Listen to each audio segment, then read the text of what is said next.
дар толори маҷмӯаи офтобаки ноҳияи Вахш машварати августии омӯзгорон баргузор шуд. Дар кори машварат раиси ноҳияи Вахш, намояндагии раёсати маорифи вилоят, шуъбаи маорифи ноҳия, сарварони муассисаҳои таълимӣ, мудирони муассисаҳои давлатии таҳсилоти томактабӣ, омӯзгорону хонандагони фаъол ширкат доштанд.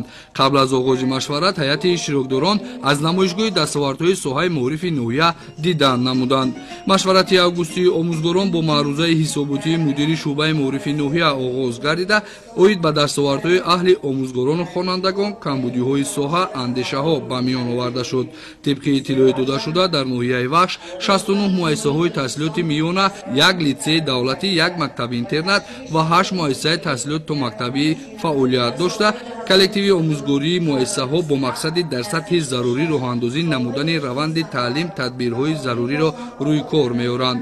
Гуфта шуд ки сол то сол шароити илму донишандозии хонандагон беҳ гашта, дар ин радиф бо дастгирии мақомоти иҷроия шуъбаи маорифи ноҳия барои илму донишандозии хонандагон ва фаъолияти самарабахши омӯзгорон шароити мусоид фароҳам оварда мешавад ва сафи омӯзгорон аз ҳисоби мутахассисони ҷавон пурра мегардад. 70 нафар омӯзгорони муассисаҳои таълимии ноҳияро аълочиёни маорифи ҷумҳурии Тоҷикистон ташкил медиҳанд. Коллективҳои омӯзгории муассисаҳои таълимӣ дар доираи шароиту имконияти мавҷуда бо ҷонибдорӣ аз дастуру супоришҳои бевоситаи асосгузори сулҳу ваҳдати миллӣ, пешвои миллат, президенти мамлакат муҳтарам Эмомалӣ Раҳмон фаъолият намуда кӯшиш месозанд, ки насли ватандӯст, хештаншинос ва мусаллаҳ бо илму донишро тарбия намоянд. Дар ҷараёни машварат раиси ноҳияи Вахш аҳли маорифи ноҳияро бо соли нави таҳсил ва 33-юмин солгарди истиқлолияти давлатии кишвар шодбош гуфтанд. Оид ба бартараф намудани камбудиҳои соҳа изҳори назар намуда,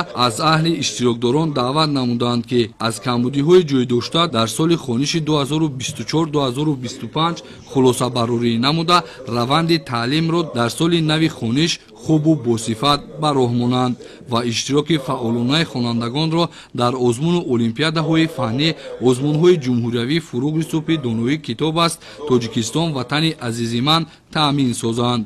Дигар иштирокдорон аз ҷумла намояндаи раёсати маорифи вилоят, собиқадорону фаъолон низ марбут ба дастгирӣ ёфтани соҳаи маориф аз ҷониби роҳбарияти ҳукумати кишвар баёни назар намуданд.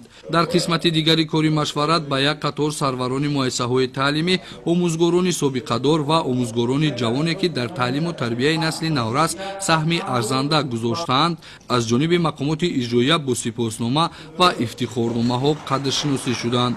Ҳамчунин гурӯҳи хонандагон ғолибони озмуну олимпиадаҳои фаннӣ, иштирокчиёни озмунҳои ҷумҳуриявӣ фуруғи субҳи донои китоб аст, Тоҷикистон ватани азизи ман бо медал ва тӯҳфаҳо аз ҷониби роҳбарияти мақомоти иҷроияи ҳукумати давлатии ноҳия сарфароз гаштаанд.